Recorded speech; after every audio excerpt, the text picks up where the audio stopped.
Hey everybody, welcome back. This is Dr. Dan talking, and here is your lecture on editing. So a lot to cover in this lecture, so might as well just dive in. What is continuity editing? This is the most important and long-lasting editing tradition in the history of film. Bordwell and Thompson talk extensively about it, so we're going to ask ourselves right now, what is it, and why is it so important? Well, here's a couple of principles of continuity editing to round out what you read about in the textbook.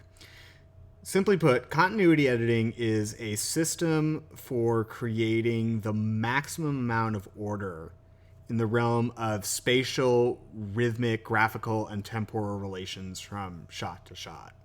So this is a very fancy way of saying, very basically, that the goal of continuity editing is to create order. Constructs the illusion of a continuously existing time and space in the world of the story and minimizes the potentially disruptive effects of editing by subordinating the form of the editing to the content of the story.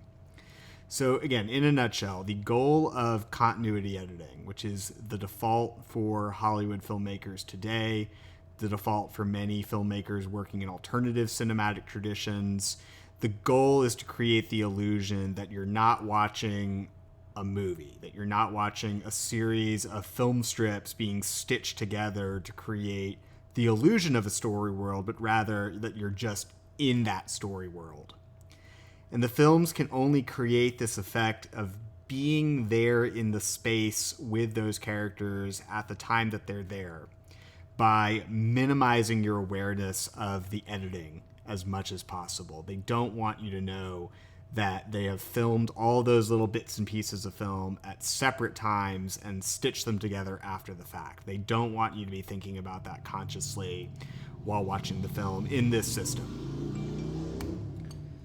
So here are a couple of techniques that the reading describes in great depth and detail for constructing this illusion of continuity from shot to shot.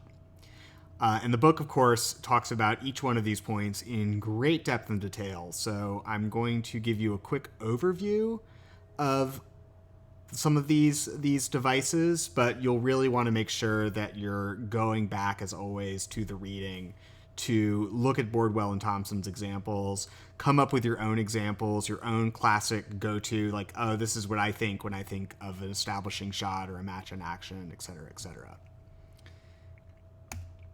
So most of the next images in the next 5 slides are going to be coming from this really infamous film called The Birth of a Nation, which I suspect some of you have heard of in the context of a history class, or if you've taken any courses on race, gender, and sexuality in the arts, you have almost certainly encountered some reference to this film. It is widely reviled for being a racist propaganda tool for hate organizations like the KKK.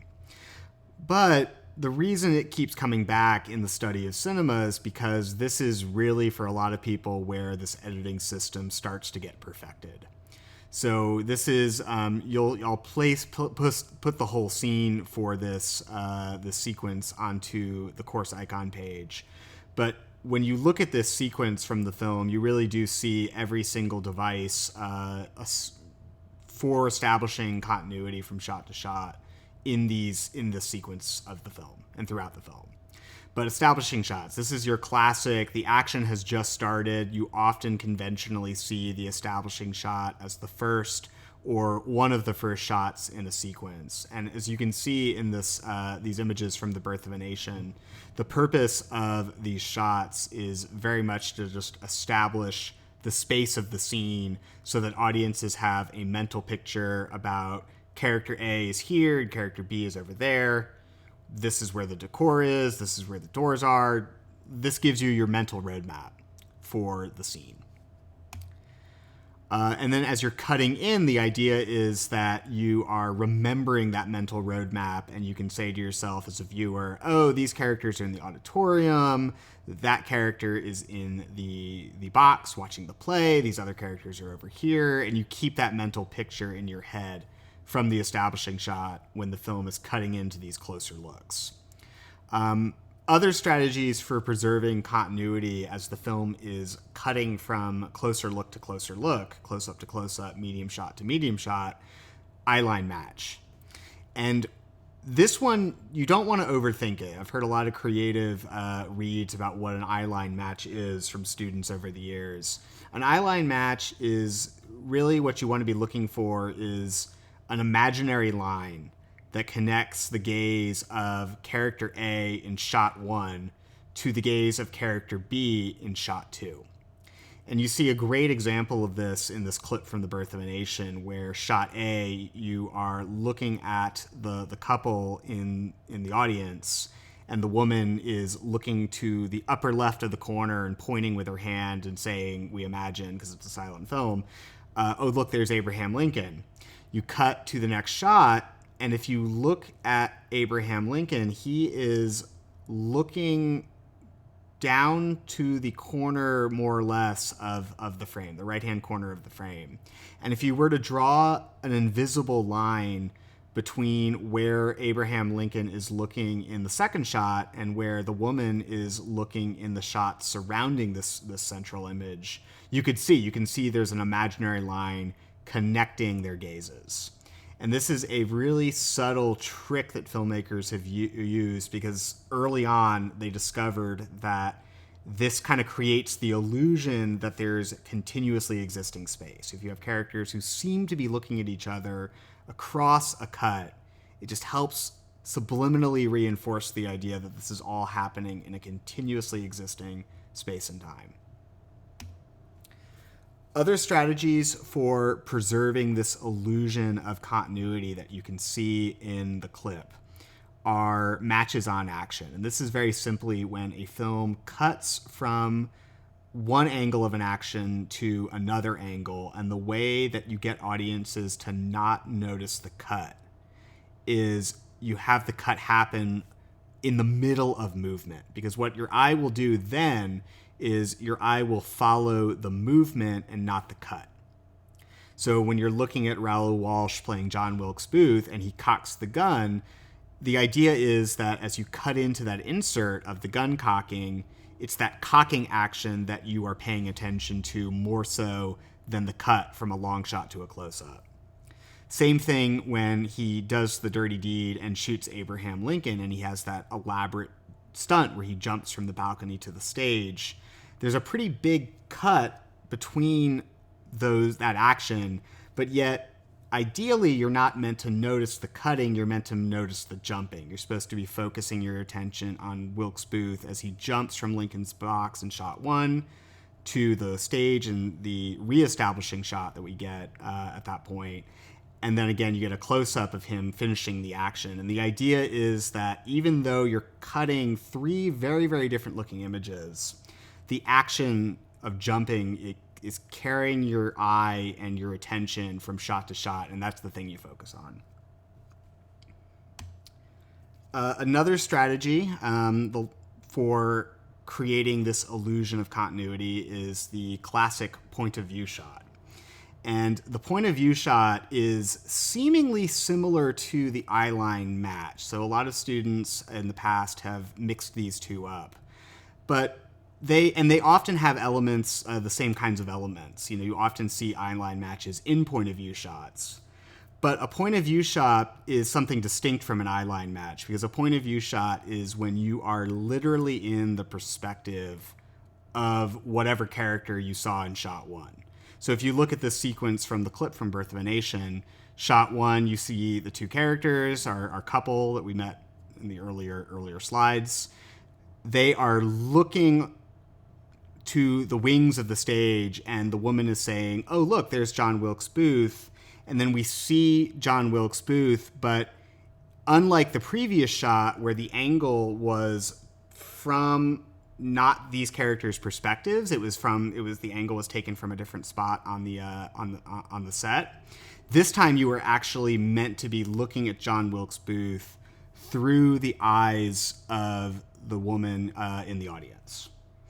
And that's what a point of view shot is. It's when you are explicitly in the point of view what one of these characters can see. Like, you are seeing what they see, and that is set up for you in several different ways.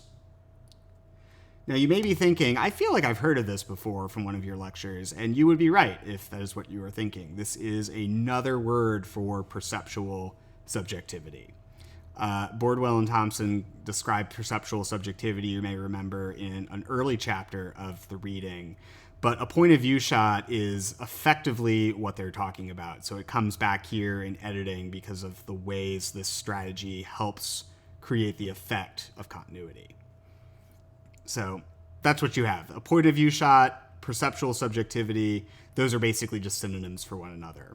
Whereas an eye line match is when the eye lines have that imaginary dotted line between shot A and shot B, which you're not actually seeing in this image here because the characters are looking straight at the camera. So that you're actually getting point of view in these images without an eye line match, as opposed to in the last slide, you had point of view and an eye line match as well. And then the last strategy for creating continuity is the 180-degree rule. And this is the trickiest one of the 5. So I would definitely encourage all of y'all to read carefully what Bordwell and Thompson say about this rule, because it can be a little tricky to figure out if you've never heard of it before. But in effect, the idea is that if you want to create the effect or the illusion of continuity, you should always be staying more or less on one side of this imaginary line that separates the camera and the filmmakers themselves from the action that they're filming. And the reason why it is not advisable for many filmmakers to cross this 180-degree imaginary line is because it would basically be like suddenly you're looking at the action in a mirror. If you keep everything on one plane, if you keep the camera on one side of that imaginary line, basically any time you cut to a new angle from approximately like that, on that side of the 180-degree imaginary line, you're mostly going to be keeping things more or less in the same spot. Like Lincoln will stay in the same spot, regardless of whether you're filming him from like one, like a straight on angle, like you're seeing in the top shot where he's like dead center in the frame. Everyone's kind of looking at him. It's kind of a linear perspective kind of trick where he's like right in the middle. And then they cut, and then that second shot, the camera, as you can see, it's actually rotated about 30 or so degrees to the left. But because that rotation is not so, it's not like they've gone on the stage to film Lincoln from this angle, it still rhymes with the previous image where you can kind of see he's still in the same place in the frame. It's enough is kept the same by keeping the camera on one side of this 180-degree line that audiences aren't suddenly like thrown off by cuts, because most of the things that they're looking at are kind of roughly where they were the last time they saw them. You see this again when they cut into a closer shot of the stage. And even though we really don't get too many views from this angle, it's not disorienting because, again, like the camera consistently stays on one side of this imaginary axis. And so everything is mostly staying in place as they cut from angle to angle. Now, here's the thing about continuity editing. It can be tricky to figure out the first time that you are looking for it because it's the default. It's the thing that we are most familiar with, and it's the thing that by design we are asked not to notice, because the whole point of continuity editing is that you shouldn't be able to see it when it's working well. Now, here's why this slide from Bohemian Rhapsody is up here. Now, Bohemian Rhapsody is a film that does not do continuity editing particularly well. And so there is a clip for you to watch on the course icon page. And I want you just to watch this 2-minute clip and then come back to this video after you've seen this clip. Because when you watch the clip, you will notice the absence of certain things that I've been describing for the last few minutes. So you'll be noticing the absence of establishing shots. You'll be noticing the absence of this 180-degree imaginary line. You'll be noticing the absence of eyeline matches to link the gazes of two characters across a gap of time, or across a cut. And so take a look at this clip real quick, and you'll really, I think, see, if you're having trouble seeing continuity editing when it's being done well, it sometimes can be easier to see it when it's not being done with as much finesse as we've been accustomed to expect. So check that out, and then when you've done that, you can come back to the slideshow. So in the clip from Bohemian Rhapsody, I hope that you noticed a couple of places where the failure to follow these guidelines about eyeline matches and establishing shots and so on and so forth produced what many students have described in the past as a weird feeling. Like, you watch that scene and there's just something about the rhythm of the editing that just feels off. And we can't totally put our finger on it until you start noticing, oh, it's the fact that there are no eyeline matches in this shot-to-shot sequence. So that's an example of this disrupting of continuity kind of happening because that film, as you may know, is very rushed and there was a lot of trouble sort of getting it all straightened out, et cetera, et cetera.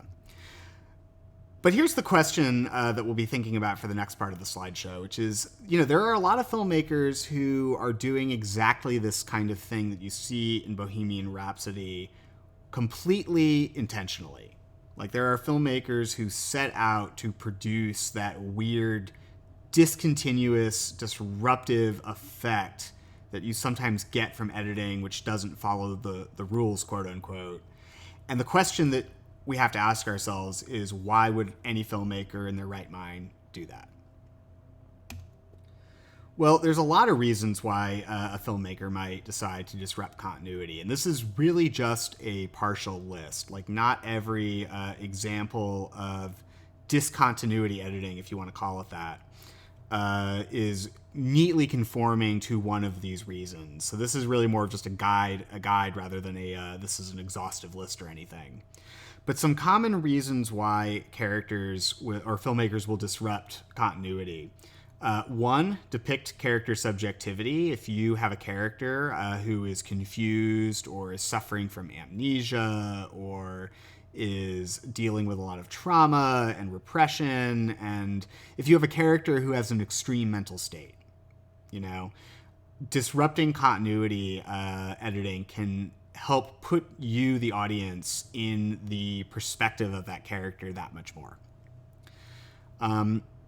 Reason number two that filmmakers might disrupt continuity: highlight film form for its own sake. This is definitely something you see in art film traditions and experimental filmmaking traditions, but more and more in Hollywood narrative fiction filmmaking as more and more filmmakers come to the movies from music videos or commercials or other modes of practice that use discontinuity editing.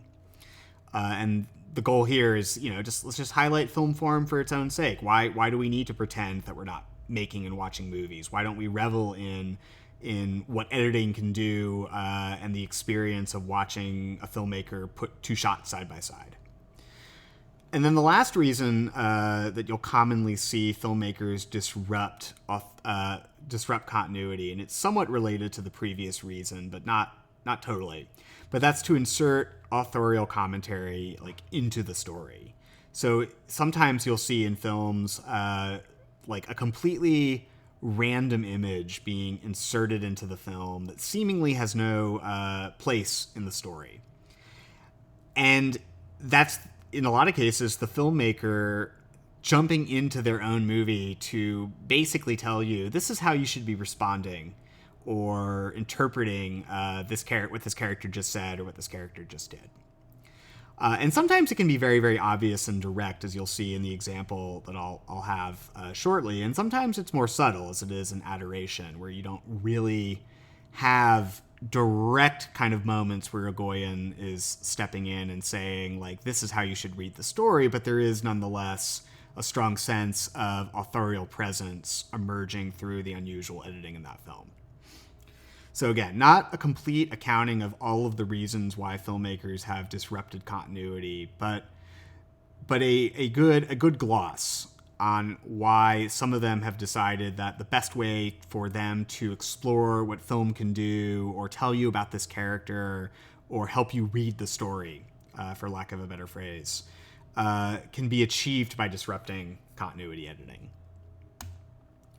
So, a couple of techniques for disrupting continuity. As was the case earlier, this is just a partial accounting. These are just a few examples pulled from my hard drive full of movies that will give you a sense of how different filmmakers have disrupted continuity. But this is not going to be exhaustive. So as before, definitely want to be reading Bordwell Thompson. Definitely want to be coming up with your own examples for each of these categories.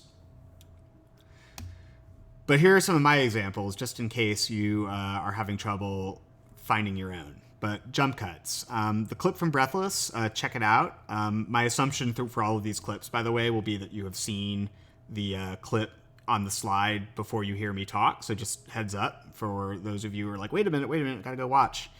But the clip from Breathless is the paradigmatic example of the jump cut. And the thing to know about the jump cut, as you can see in the clip, is that is when a filmmaker takes two images where something stays the same from image to image, but something changes from image to image. So instead of producing this smooth kind of rhythm of flow, or this experience of flow as you get in continuity editing, you are cued to notice the thing that is immediately changing in front of your eyes. And so the application to the clip from Breathless is that you're looking at the back of Gene Seberg's head, the character on the right of the poster, and that's your image that you're looking at.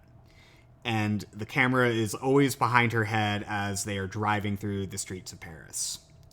And if you look into the production of the film, the reason why all those shots look the same is it's actually one continuous take. They just got in the back of the car, Jean-Luc Godard turned on the camera, focused it on the back of Gene Seberg's head, and they drove around for until they ran out of film. And then when he's editing those shots, he's cutting out a lot of that dead time between these moments of conversation. And so the effect is you're noticing, oh, her head is staying in the same position. I'm still looking at the same thing in the front of the camera, but wow, the background is changing with every shot. And so you're noticing the jump in background, from background to background, as Godard cuts from one shot to the next.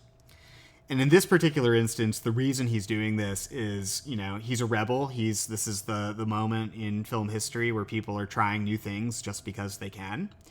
And he's calling attention to the purely graphical qualities of film cutting because it's a really fascinating thing that these images can do, and he wants to play around with it. So that's your classic example of jump cuts. You often see these in music videos. You often see these in documentaries, in certain documentaries. Sometimes action films use them too, but music videos is probably the easiest place to find jump cuts today if you're just looking around for some of your own examples. So the next clip that I want you to watch is from Sidney Lumet's film, The Pawnbroker, and so you're getting your weekly dose of Sidney Lumet films. I seem like I can't help but include images from one or more of his movies every time I do one of these slideshows for whatever reason. But The Pawnbroker is a great example of flash frames, and flash frames as distinct from jump cuts, where flash frames are basically when a filmmaker is inserting one or two or three or four, in some cases, quick frames from an image into an otherwise normally edited scene. And the effect of putting something that is that short into a scene where most of the shots are a conventional 20 or 30 seconds long or something like that is it creates this flash. Because your eye is noticing that something new is on the screen, but there's not really enough time to fully get a good look at it. And so it creates this kind of flashing effect. That's why it's called flash frames. because there's barely enough frames in this shot to register that an image has shown up. So it just appears to flash on the screen and then disappear. And there's a lot of reasons to do this, but in The Pawnbroker, you see a really common usage, which is to create like this moment where you know more about the character's subjectivity, a moment where the narrative depth, remember that term from earlier lecture, shifts from objective narration to mental subjectivity. And this film is about a Holocaust survivor, so what you're seeing here is the repressed process of trauma and memory bubbling up through his conscious waking life. And that's being represented through the flash frames, kind of recreating visually this effect of, I'm remembering this thing that I don't want to remember. So yeah, other places you see that. You still see that basic dynamic that I'm describing used today in films. The Pawnbroker has been really influential in that one respect. You also see flash frames being used in action films when they want you to have an effect of disorientation during a fight scene, for example. They don't really want you to know where everyone is at any one time, so they'll do a lot of quick cuts to disorient you and kind of put you in the emotional headspace of that scene. The last clip for this particular section of the lecture that I want you to look at is from Fritz Lang's film Fury. And I've selected this clip because it's a great example of a non-diegetic insert, which is, as you know from Bordwell and Thompson, when the filmmakers are inserting something into the action that has no earthly purpose for being there. And 9 times out of 10, the non-diegetic insert is a device for authorial commentary.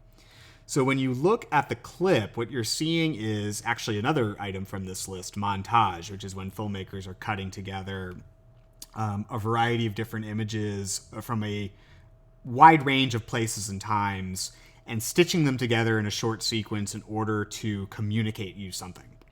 So in this case, what you're getting is a montage of these gossiping women calling each other on the phones and saying, did you hear that Spencer Tracy's character is in prison because he's such a bad man? And you have a couple of images of that happening stitched together very quickly to create the sense that there's this gossip machine that's taking over and steamrolling over the justice process for this poor guy played by Spencer Tracy, who's been falsely accused of murder. And into that montage, the director, Fritz Lang, a name some of you will recognize and then others of you will learn more about in future film classes, he inserts a non-diegetic insert of a chicken. Chicken's not part of the action, has no earthly business being in the scene, but including it in there is a strong signal to you, the viewer, from Fritz Lang, the filmmaker, that you should be laughing at these women for creating this gossip machine, that what they are doing is silly and ridiculous, and they are just being mindless chickens. And that's, again, like it's not like that chicken is like in any of these characters' houses. Like, it is being deliberately inserted into the action to affect how you interpret what you're looking at. So again, non-diegetic insert, not always, but most of the time, if you're seeing something that has no earthly business being in the action, suddenly, the film is cutting to this thing that's like, what is this? Ask yourself, like, what does the filmmaker want me to do with this image? What do they want me to? How is this image meant to reframe something that I've been thinking about character A or event Y? Like, what is the comment? Like, what comment is the filmmaker making by inserting this random image into this otherwise straightforward scene? And last thing that I want to touch base on, I don't have clips for these because I feel like the images speak for themselves, but this is the graphic match, the last category of things filmmakers can do to create this effect of disrupting continuity. And the example on the left is probably the most famous match cut in film history. It's from Stanley Kubrick's film 2001: A Space Odyssey, which some of you may have seen. The rest of you get on seeing that as soon as you can. It's such a great film. But in about half hour into that movie, Stanley Kubrick, the filmmaker, cuts very famously from the shot of a bone being thrown into the air, and this is a sequence of the film that takes place before the dawn of man, the title card tells us. And you see apes discovering tools and gradually acquiring the knowledge that will render them, allow them to evolve to become more fully Homo sapien humans. That the process of evolution, all that stuff. And the sequence ends with a shot of one of the apes throwing a bone in the air, and then Kubrick cuts 5-6 millions of years into the future,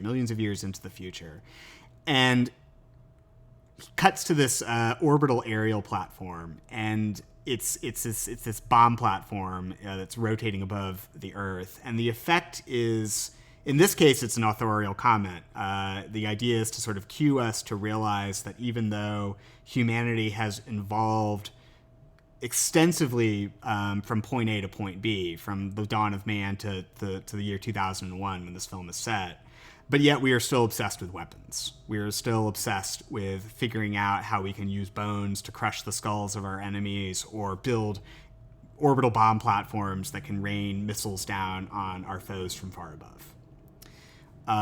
Another example of a graphic match from a film that you have seen is The Fall. And I know some of the discussion groups were touching on this point when I popped in the other week, so that was really cool.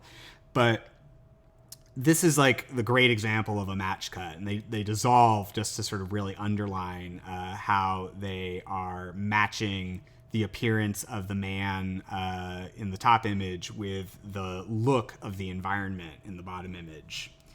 And here, it's not so much because Tarsem Singh is trying to make authorial commentary, so much as this is another example of editing being used to call attention to the sake of film form, just because. Because as we talked about with The Fall, I mean, a lot of The Fall is motivated by the idea that film is this wonderful machine for filming reality. Let's just go film some crazy stuff. And what they're doing here in this moment is effectively they're kind of ribbing you in the elbows and saying, isn't that cool? Isn't that cool how film can kind of create this connection between this man's face and this landscape? Like, that's wild, right? And that's kind of what you're getting in The Fall, more so than a thematic statement about man's place in the universe, per se, the Kubrick example on the left. So this is the point in the lecture where we get to turn to a really, really interesting film, Adam Egoyan's Adoration, which I would be very surprised if any of you had said you had seen this movie before. From my point of view, this is perhaps the most underseen and underrated film that I will be showing you this semester. It just did not make a big impact when it came out. But I think it should have, because it's there's a lot of really, really interesting things happening in this film around editing, but also picking up on some of our conversations about Do the Right Thing. Like, this is another film that is dealing with that core, very, very important problem of racism in our societies. But unlike Do the Right Thing, where Do the Right Thing is exploring how these ideologies and racist prejudices that have been kind of pushed down and buried deep within these characters in that film, how those things explode out and cause great tragedy, Adoration is kind of coming at this same question from a very different angle, which is another way of saying Adoration is much more interested with the ways that racist ideologies and prejudices can burrow in to individual characters' psyches and really poison their souls, for lack of a better phrase. So it's a really, really interesting film. Let me tell you a little bit more about the people who made it, because I think if you have never seen one of Adam Egoyan's films, it can be helpful to have some more context about who he is and his work. But this is him. This is Adam Egoyan and his wife, Arsinee Khanjian, who stars in Adoration. So if you've already seen the film, you're like, I know her. She's in the movie. And they are a really interesting couple to study as filmmakers because not only are they both immigrants from the Arab world. Both Egoyan was born in Cairo. His parents were Armenian. Khanjian was born in Beirut, which, if you remember the film, her character is also from Beirut. So there's a strong resonance between who she is in real life and the character that she's playing in this movie, at least in that one respect. But they both came to Canada from the Middle East at a very, very early age. And both of them have talked extensively in their interviews about how this process of being outsiders, of being like people from the Arab world, of Muslim heritage, coming to Canada, which is predominantly white people of English or French kind of heritage, by and large.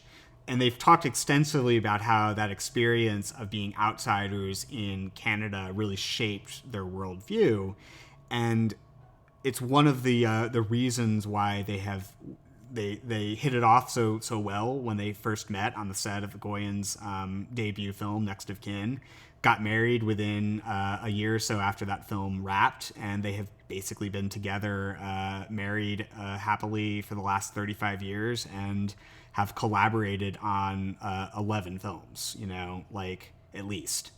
And so they've worked very, very well together. And even though Egoyan is more the writer, director, editor of the crew, and Khanjian is much more just like she's in front of the camera and does acting, their work is deeply collaborative, and it really comes out of this really intense, supportive relationship that they've developed with each other over the years around this shared identity of being outsiders in the Western world.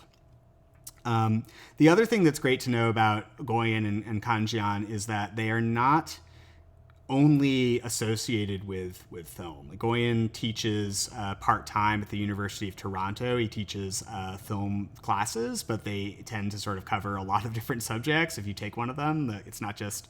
He usually gets to a certain point, they say, where he just stops talking about film and just starts telling you about all the other things he's interested in. And people are like, that sounds great, sign me up. But he does they do a lot of academic work. They've made experimental art installations for museums. He'll occasionally will work in a Hollywood kind of context when they need some money or a change of pace. Will then move back to the independent sector for a few films. It's just a very, very interesting career. So I'm throwing this out for you aspiring filmmakers as a model for an alternative way to get into the business than maybe some of the traditional Hollywood paths. But a lot of the films that Egoyan and Khanjian made, including Adoration, are of a piece. Like, you really do have to see them as chapters in a larger kind of ongoing film that they have been making for the past 30 years. Starting in the 80s with films like Speaking Parts, moving into the 90s with The Adjuster, Calendar, and then climaxing, so to speak, with what for me are two of the greatest films that you will ever see. I mean, I cannot recommend Exotica highly enough. Like, it is a masterpiece. It is just one of the most astonishing films that you will ever see. So I would highly, highly recommend checking out Exotica. The Sweet Hereafter is very much a worthy film as well. It's the one and only time Egoyan has been nominated for an Oscar. You got a Best Director nomination for The Sweet Hereafter, and lost to Mr. James Cameron, which is perhaps not a surprise given that Cameron made Titanic that year. But yeah, both great films. Check them out. But most of these films, including Adoration, the thing that they have in common, or one of the things that they have in common, is that they are deeply invested in exploring how technological and social systems are shaping human relationships, memories, and identities. So a couple of quick examples. So Speaking Parts, another film where Khanjian is starring or co-starring. There's a couple of other characters in the film. But the film is dealing with a series of characters, including Khanjian's character, who are very isolated, very lonely, and are effectively coping with their loneliness and isolation by obsessing about videotapes. So Khanjian's character is deeply crushing on the character named Lance. You can see his headshot in the bottom right-hand corner of the frame. And rather than they work together at this hotel, and rather than approach Lance and kind of say, "Hey, let's hang out, let's like be friends," she just obsesses over these various films where he's in the background, because he's a bit player, an extra in movies as like a part-time gig. And she just obsesses over these movies, and that's what the film is dealing with. It's like the way that she's almost more comfortable interacting with this man through the medium of technology than she is in having a one-to-one relationship with him. If you're interested in casting, the guy who plays the video store clerk in this image, he reappears in Adoration, which was made 20 years after Speaking Parts, as the principal in that one critical scene in the middle of the film. So Egoyan tends to use a lot of the same actors over and over again from film to film. The Adjuster, oh man, if you get a chance to watch The Adjuster, it's a trip. But this is a film where you have two stories kind of intercut. And then the first story is about an insurance adjuster who is very emotionally stunted. Let's just put it that way. Has no real ability to form relationships with other people outside of the context of his work. And we all know a personality type like this, but what's crazy about The Adjuster is it pushes this idea of I'm married to my job and this is how I relate to other people to an extreme. Because as the film proceeds, you really see how this insurance adjuster is taking advantage of and kind of emotionally exploiting his clients in the course of seeming to help them kind of sort through their lives after fires and other tragedies have taken away all of their possessions. So the film is about how like this bureaucracy of insurance adjusting creates this weird outlet for this character's stunted emotions. And then the second story, Khanjian's character is doing something very similar, where she is tasked with rating various pornographic films for the Canadian Film Board. And the film has a lot of fun with these sequences where you see how incredibly awkward the interpersonal relationships are between the characters who work in this environment, and you see that contrasted with this extremely graphic and over-sexualized work that they're doing, just rating these films. And the film makes a lot about how the two things are very deeply related. Like the social awkwardness that doesn't allow them to have interactions in the workplace is precisely the thing that makes them perfectly qualified to dispassionately rate the various cruel and over-the-top and sadistic acts they see in film after film after film. A couple of more Egoyan films just to give you a sense of how the films fit together as chapters in a larger story. Calendars is an amazing film. I would really encourage y'all to check out Calendar. But Calendar is Egoyan starring in his own film for like the first and only time, doing a Spike Lee or an Orson Welles trick of directing, writing, and starring in the film. But this film is cutting back and forth between storyline A, where you see Adam Egoyan's character dating a bunch of women and not really having a good time on any of these dates. As you can see, like the woman is not even at the table with him anymore. She is behind him in the background, like talking on the phone, and he looks very sad and lonely. And that's intercut with flashbacks to a year prior when he and his wife, played by Khanjian yet again, were making calendars photographs in Armenia. And the whole film turns around this disconnect between the past and the present, this disconnect between the relationship that used to exist when they were filming the calendar before she fell in love with the tour guide you can see in the left-hand corner of the frame, and that past relationship is contrasted with his current state of despondency as he's thinking back on these events and trying to figure out where in the course of making this calendar with my wife and this tour guide did she start to become more interested in him than me. And then lastly, Exotica. I mean, again, I can't say enough about Exotica. It is such an incredible film.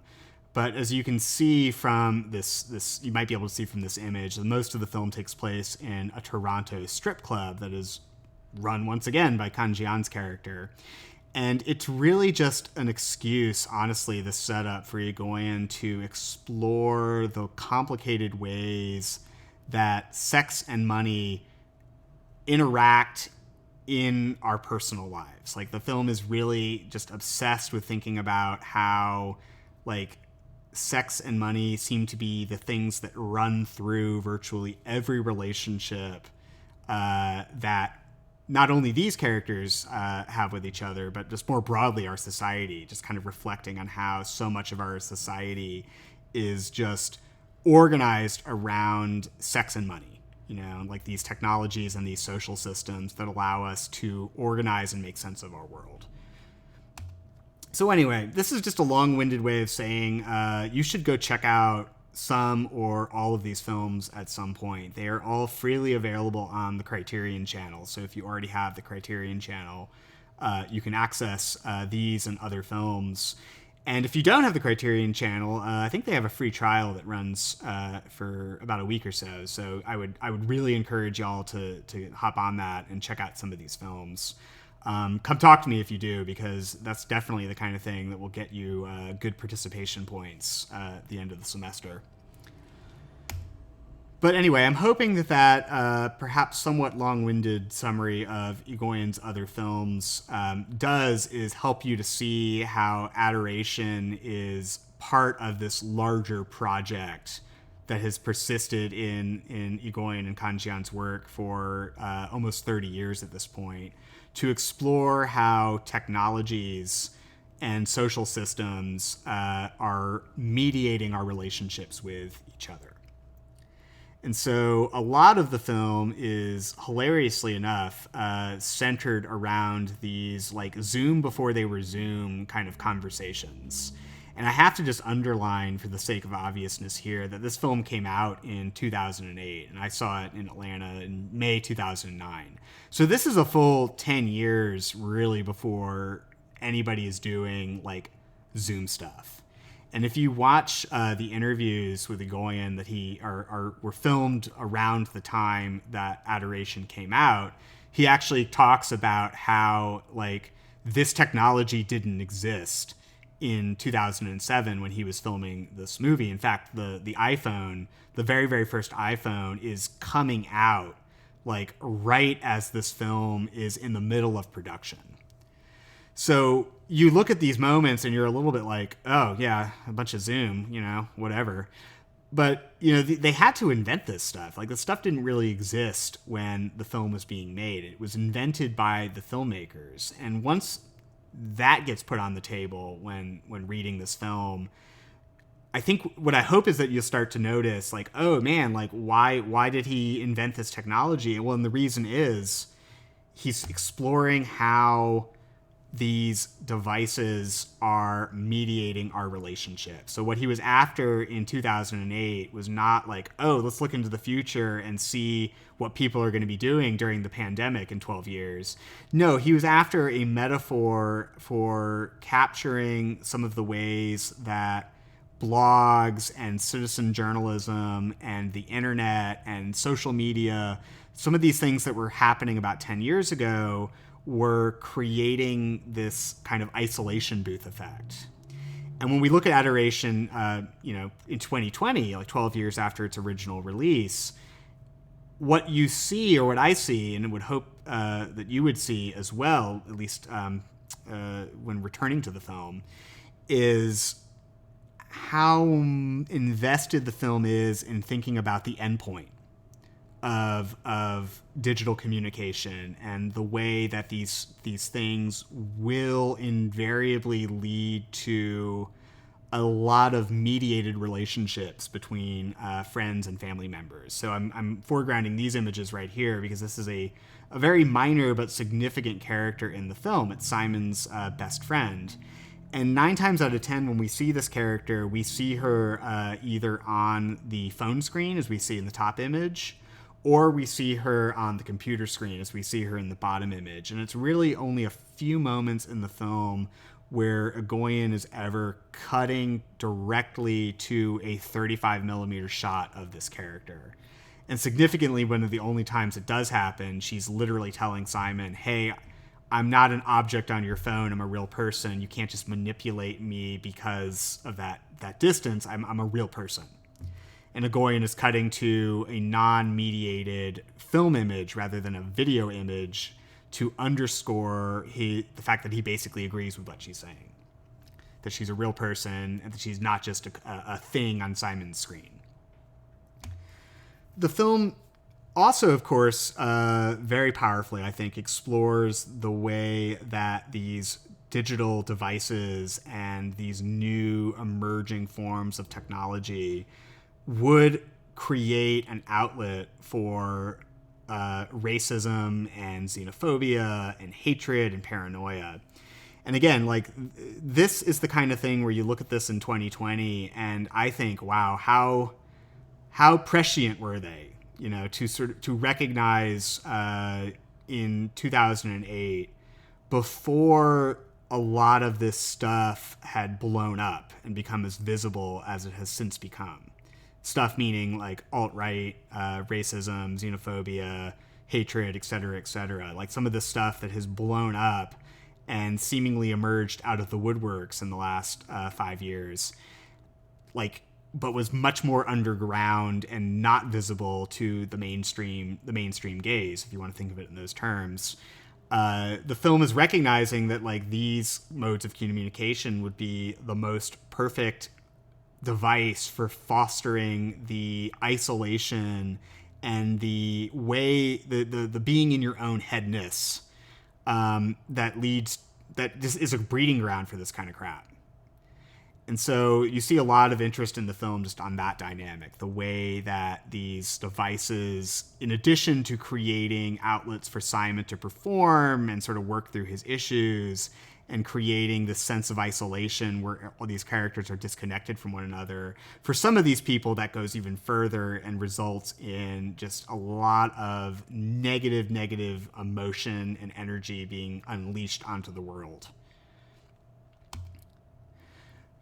But when I say technology, I want you to be thinking about these technologies more broadly than just computers, because even though the film is super invested in the computer angle and the way that the internet and chat forums and blogs are reshaping how we relate to each other, it is also really invested in exploring how other media objects like photographs and the like can further shape the way that we interact and relate to each other.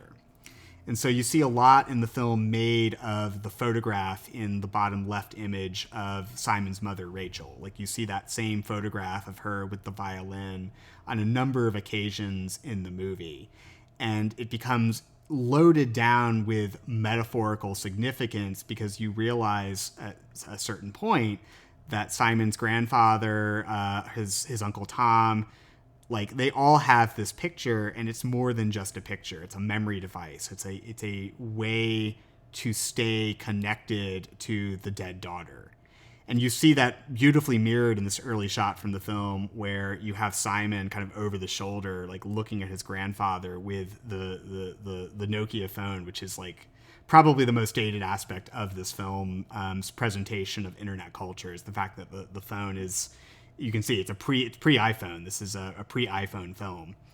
But you can see him doing exactly the same thing that you see the grandfather doing with the photo, which is he's creating this thing that he can use to hold on to the memory of his grandfather and help further work through his complicated emotions surrounding the events of his past. And then the same thing, of course, is happening later in the film when you learn more about Sabine's relationship with Simon's father, how they used to be married. And you see that she has that whole wall of photos, basically, again, doing the same thing. She's trying to use the technology to hold on to her memories of her dead ex-husband. So basically what I'm saying here is that the film is treating media much the same way that Citizen Kane is treating Rosebud. It's these objects that, on the one hand, yes, they are just computers, they are just cell phones, they are just photographs. But on the other hand, they are objects where we have invested, the characters have invested a lot of emotion and a lot of themselves into these objects in ways they can't totally explain. And of course, it all really comes down to bear on what the film has to say about racism and xenophobia. And I would be willing to say very briefly here that I think the film is at its best and its most interesting and affecting when it is showing how all of these things are interacting, when it's showing how the technological mediation and the personal levels of grief and trauma that these characters are all wrestling with, the demons of their pasts that they're trying to put to rest. I think the film is at its best when it's showing how those things are interacting with the racism and the xenophobia that it seems is baked into North American society.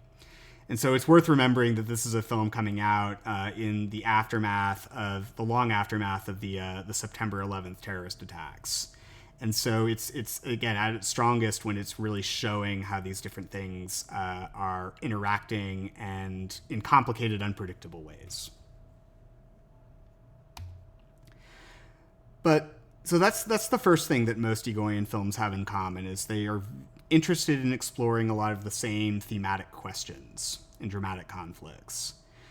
But the other thing that most Egoyan films have in common, including Adoration, is that they have non-chronological plots where the effect of organizing the film out of order is to start with obscure motivations and inexplicable behavior and to slowly put the puzzle pieces together, so that by the end of the film, things that seemed completely obscure and inexplicable at the start now seem totally comprehensible and even mundane in their simplicity.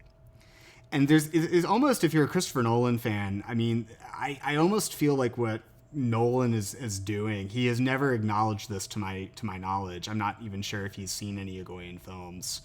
But it always feels to me like all Christopher Nolan is really doing is taking Adam Egoyan's method and just adding more explosions and kind of organizing it around big Hollywood genres instead of these characters' crazy mental experiences. But if you look at what he's doing, he is effectively in a lot of these films just using non-chronological editing to create mystery around what characters are doing and thinking and feeling, et cetera, and then gradually reveal what it is that they were thinking, doing, and feeling, and all that. So how does this apply to Adoration? Well, I'm about to spoil the film in a really, really hardcore way. So if you have not yet watched the film, this is perhaps a good place to pause, watch the film, and then come back to the lecture if that's the way you're doing it. But what I want to do in the next few slides is break down the story plot distinction in Adoration, both for the purposes of reviewing that all-important distinction before the exam, but also because this will speak to the point I was just making about how the films are structured around the idea of making inexplicable and nonsensical behavior make sense by the time everything kind of snaps into place. So if you really look at the story in Adoration, again, story being the imaginary thing that we're assembling in our heads while we're watching a movie, it's pretty simple.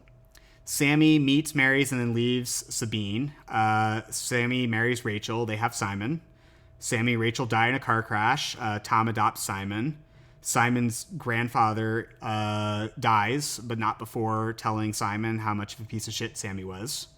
Then the whole episode with the newspaper, hearing the newspaper report about the failed terrorist plot in class, Sabine saying, why don't you rewrite that as a fictional dramatic exercise? That happening, controversy ensuing, the meeting with Sabine and Tom, all of this past stuff comes to light, and then the film ends. If you organized Adoration in chronological order so that the plot, the thing that the filmmakers control and show us, more closely corresponded to the story sequence of events, this is what it would look like. And it would be pretty straightforward. You would have a very clear sense from the beginning of the film about how these characters are related to each other.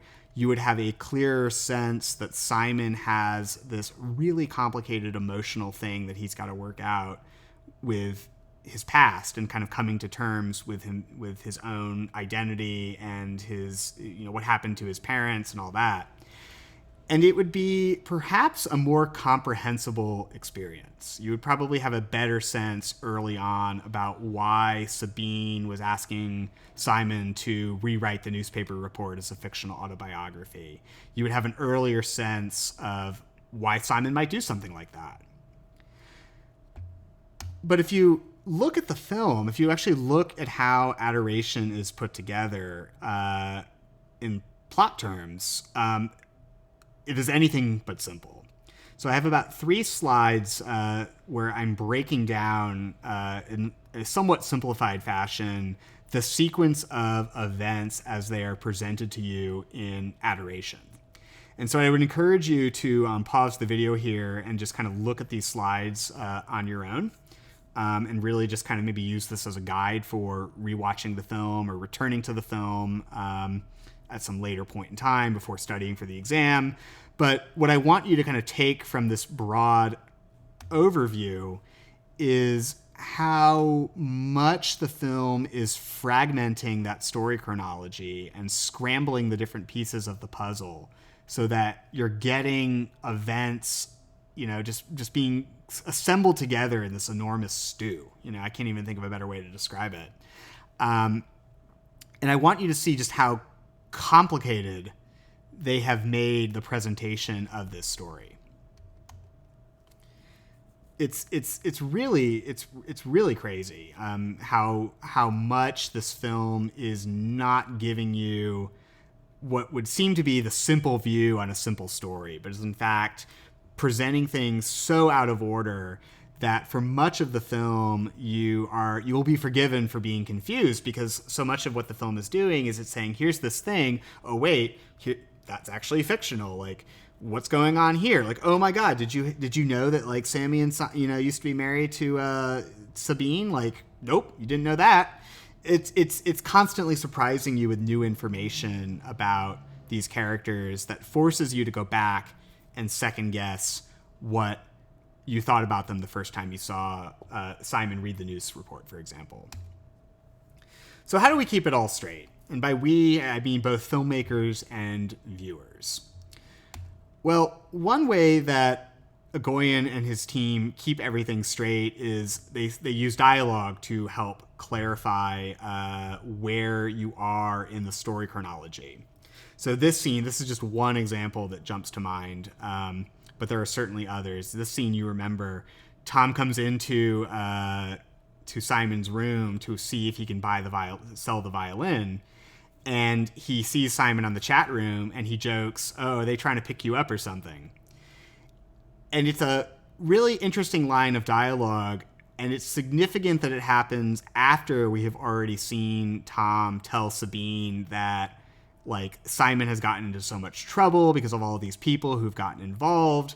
And so this line of dialogue, it initially seems kind of out of place, but it's there to help remind you that this is actually happening in the story before the plot has shown it to us.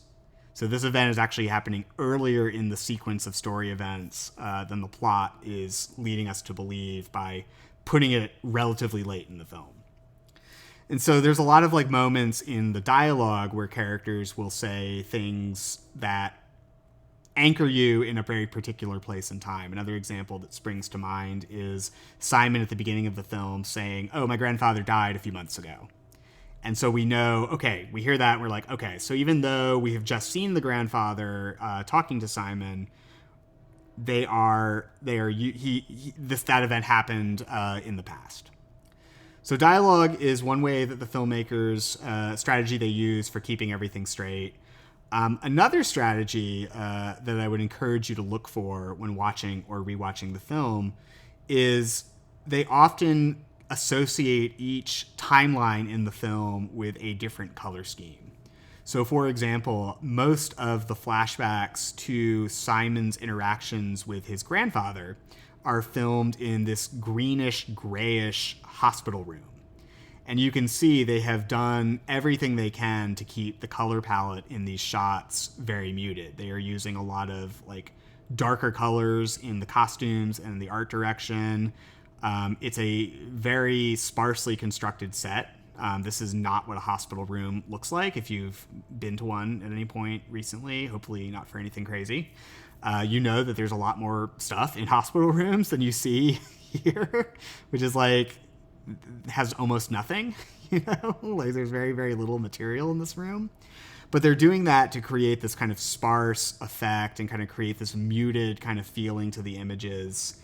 And they want that both because on its own it creates a certain emotional cue that tells you a lot about these characters' relationships, but also because it helps you distinguish in a very basic level that timeline from the other timeline that you get interspersed in this film, which is Simon remembering memories of his family from when he was very young, Simon imagining conversations between his parents that may or may not have taken place.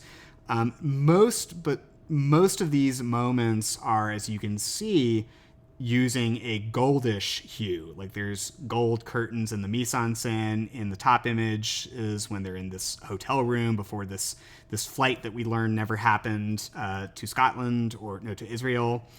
In the bottom images, it's the golden curtains and the golden walls in the house. But you can see, like, this is one of the strategies the film uses to help the audience keep these timelines straight. Even before we know that we're even looking at timelines, like separate timelines that are being intercut together, the color coding is a strong cue that we should be kind of grouping these images separately from the other images in the hospital. So there's just, again, a couple of strategies the film uses to help keep the timelines straight for viewers.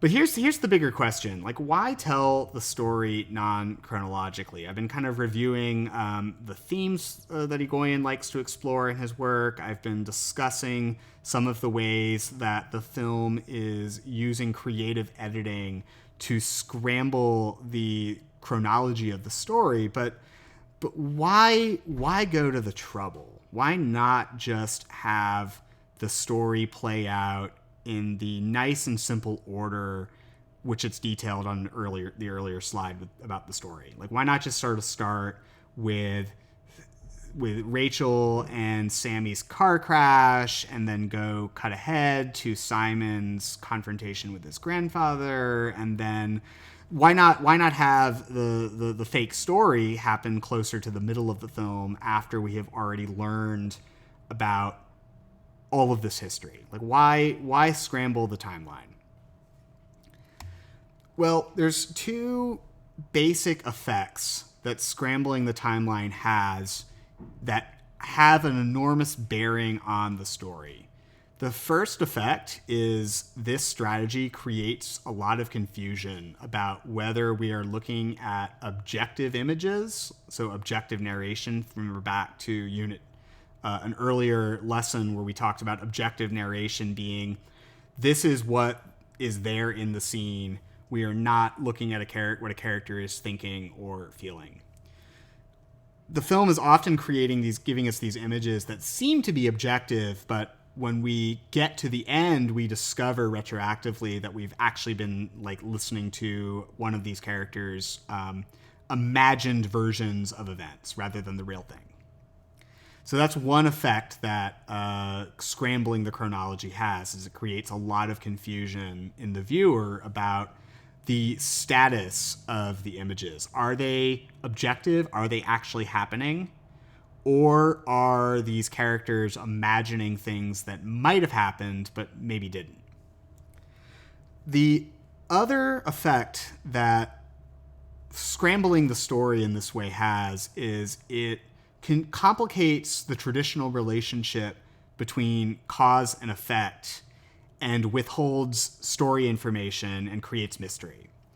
So a lot of the time in the film, you are getting actions, but we don't get the cause until much later. Like, you'll see Simon read the story, and you won't learn that he's been put up to this by Sabine until later in the film. You'll see Simon talk about how he enjoys the experience of performing, and that's the reason why he's going along with this ruse. And only later do we learn that this is all just a complicated way for this kid to avoid directly confronting his own doubts about his family history. And so scrambling the story and putting it out of chronological order, it creates a lot of mystery around these actions that don't have motivations, these things that are happening without clear causes, these things that we know are missing from the version of events that we're getting even before the film tells us that.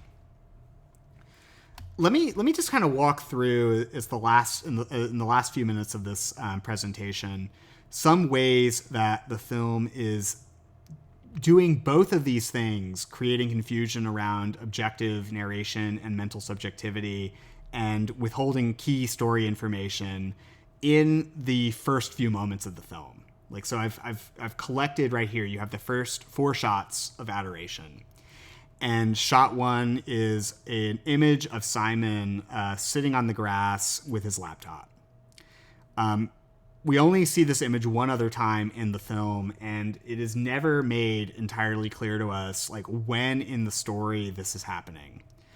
But the emotional impact is pretty clear. The emotional impact is, I mean, this is social distancing. Talk about like this film anticipating 2020. I mean, this is about as social distance as it gets, right? And the effect is to sort of underscore, even before we get a good look at Simon, that he's lonely and alienated. He's in this big open space, and yet he's the only one there. And look what he's doing. He's on his computer, which, if you've ever tried to use your computer in the sunlight, man, that shit is hard. So he's not out there because he likes working outside. Like, this is an image that is being composed to communicate emotional information about Simon's loneliness. And then we cut to shot 2, and we can see what we later learn is young Simon looking at his mother. But at this early point in the film, only 2 shots in, our only cue that this is maybe the same kid is the fact that Egoyan is placing Simon in the same position, more or less, in the composition in both shots. So when you cut from shot 1 to shot 2, your thought process, if you're really like actively kind of keeping tabs on your own viewing experience while watching the movie, which is a weird thing to do, but hopefully you'll be getting better at it through these exercises. When you cut from shot 1 to shot 2, you're like, wait a minute, like, okay, so I have this shot of the outside and he's sitting in the corner, and here's this other shot. Who is this kid? Who is this woman? Like, what's this title mean? So you have those questions, but you also are feeling that there is undoubtedly some connection between the 2 images. And some of that comes about from the way the audio is layered from one shot to the next. Some of it is because Simon is in the same position in each shot. Some of it is the fact that it's 2 outdoor shots being cut together, so there's sort of a rhyme, a connection being made through that cutting. But there's a lot of mystery being generated as well. So anyway, we cut to shot 3, and now we hear Simon's grandfather talking about Simon's dead mother. And this fills in some information from shot 2. We know that Simon was in fact looking at his mother. We have a better sense that this is the same person in both of these shots. And so it's fleshing out some of this information. But look here, it's also establishing that principle that I elaborated just a moment ago, that when watching this movie, you should be paying attention to shifts in not just from one environment to the next, but from one color scheme to the next. Because we get a really dramatic cut in some ways from this these outdoor shots where we see trees and nature and skies and a skyline and all that, to the gray, inhuman, mundane hospital room that you see in these images. And so already we get a subtle cue that we should be thinking of these as taking place in separate timelines. Already we know that Egoyan is not going to be giving us the story in a straightforward way. So yeah, that's what we have going on there. Another thing that is worth noting about this opening 4 shots is we have in the bottom 2 images you see, this is a good example of how the establishing shot, like the shot that filmmakers use to establish the space of the scene, doesn't always come first. Because what you look at here, you see before you actually get the wide shot where Simon and his grandfather, you can see them standing in the very, very empty, barren hospital room. What you see is that close-up, or that medium close-up, I should say, of Simon's grandfather with the daughter's photograph in the background and Simon holding the camera phone in the foreground. And part of the reason that Egoyan is playing with the convention here of putting the establishing shot first is simply because this is an equally interesting way to do it. It's equally valid. You'll see this happen all the time in films where the establishing shot will come second or third or even fourth in a sequence. But he's also doing it because very subtly he is trying to reinforce this idea that not everything is as it seems. He is trying to subtly cue to you that you are not going to be seeing everything in the frame on the first go. And this is something you will likely not notice or think about the first time you watch the film, but when you return to the film and you see how consistently the film tells us something only to back up 30 minutes later and tell us the thing that happened before the first event, or it gives us, information we didn't have. Like this is that strategy in subtle microcosm. Like the film doing the establishing shot second in the context of what it does later in the film, and in the context of how these opening images are obsessed with setting up a mystery for you to unpack. The fact that the establishing shot comes second is a cue that you're not going to see it all the first time. This gets reinforced in a really interesting way in the next 4, technically the next 3 shots, because the 2 shots in the bottom are technically 1 shot. But in shot 4, after that long shot of Simon and his grandfather, you get the story. You get the story, which at the moment that we get this image, we have no reason not to think that this is objective. The shot of the mother, you hear Simon over the image describing the event. We have no reason to doubt this is an objective image based on what we know about the film so far. Cut to Simon talking to his class. It's worth noting this is the first time we get a good look at Simon's face when he is performing to his class. So it's very, very significant that the first time Egoyan gives us a look at Simon is not when he's a little kid, not when he's learning about the tragic deaths of his parents. It's when he is performing to his classmates. And again, it's the same principle. We think he is speaking objective truth. We later learn this is an elaborate ruse.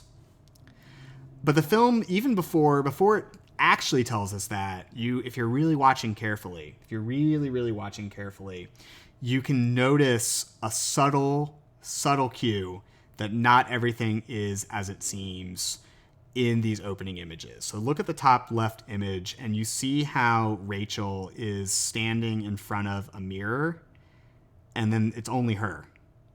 But when we cut back to this same image in the end of the 2 shots later, so you cut to Simon and then you cut to this shot where it starts on the security agent and Rachel and then kind of pans back to the original angle, what you see is that the man is now there.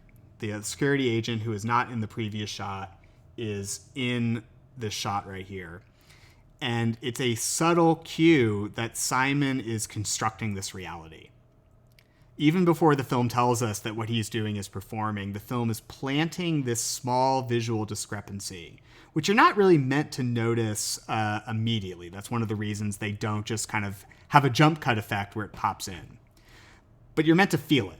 And you're meant to feel that maybe something's not quite right here. Maybe there's something more that we're missing.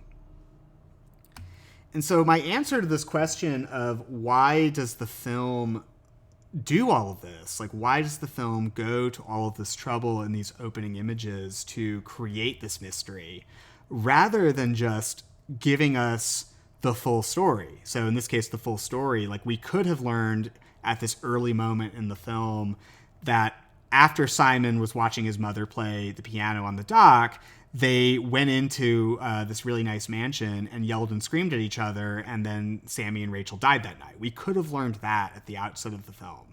That is where, in some senses, where the story begins. We could have learned something a little bit more minor, but still significant, that Tom was in the hospital room with Simon and Simon's grandfather when Simon was recording these interview lines where his grandfather is saying, like, oh, your father was a killer. We could have learned that all of this is tied back to the poisoned relationship between Simon's mother and Simon's father and Simon's grandfather. Like, the tortured, poisoned, the family relationship that was poisoned by xenophobia and racism. We could have learned that from the outset. But the reason Egoyan conceals all of this information from us in these opening moments of the film and doesn't actually give us these sequences until 2/3 of the movie is done unspooling is because he is trying to explore the ways that racism and trauma and these tortured family relationships end up seeping into the characters' actions and behaviors without them ever even knowing it. Because if the film had given you all of the information about these characters' pasts that you later get by the end of the movie, if they had given you all of that at the outset, you would still have a strong sense of the theme. Like, you would still get a real clear sense for how racism poisons relationships and families and on and on and on. But you wouldn't see the emotional confusion this causes characters. By withholding this information from the audience, what you get by the end of the film is a real profound awareness of the ways that characters will be dealing with the consequences of these events and these actions and these behaviors and attitudes without really being fully conscious of it. So this is, in some ways, like I said at the beginning of this lecture, the flip side of Spike Lee's Do the Right Thing, where that film is letting you see in moments like where Mookie and Sal are having a tense confrontation over Sal's attraction to Mookie's sister Jade. You see in those moments how long, simmering, like years germinating conflicts and tensions can explode in one tragic moment of violence. But in this film, Spike Lee is asking us to, or not Spike Lee, I'm sorry, Adam Egoyan is asking us to dwell with and think about the emotional confusion that these characters are dealing with, the ways that they can't even really fully admit to themselves that they are deeply affected by the events of that Christmas night or Thanksgiving night or whenever it was that Rachel and Sammy died. They can't really bring themselves to say that out loud until these extreme events that the film depicts force them to work through it. And so again, you would see that if the film had organized its events in chronological order, if it had not rearranged the story so that everything was happening kind of out of order. You would still see those themes, but you wouldn't share the emotional confusion that the characters feel. And that's the reason why it has to be non-chronological. That's the reason it has to be edited out of order, if you want my professional opinion. So we're at the end of our lecture, and so I'm going to send you off to your discussion sections with a couple of questions to think about. And the first is very simple. We didn't really spend a lot of time talking about the techniques from first part of the lecture in this film, but there are examples of montage in the film. There are non-diegetic inserts. There are there's like one or two flash frames, and there are a couple of subtle graphic matches at different points in the film. So what you should be doing in looking at Adoration is just looking very basically for examples of some of these techniques, both for continuity editing and for discontinuity editing or non-continuity editing. The second thing that you want to think about is what I've been spending a lot of the time in the lecture talking about directly, which is how does this non-chronological plotting shape your understanding of the story. So I would encourage you to think through for yourselves and with your classmates about how, like, rearranging the story in a linear fashion might completely change your interpretation or your experience of it. But there you go. There's editing and Adoration. I'm hoping that this is helpful. If there are any questions, don't ever hesitate to email me or stop by office hours. Definitely go check out some more Adam Egoyan films if you have the time and the ability. But they're really, really wonderful. So I'm happy that you at least got to see Adoration, if nothing else. But all right, y'all. See you next time.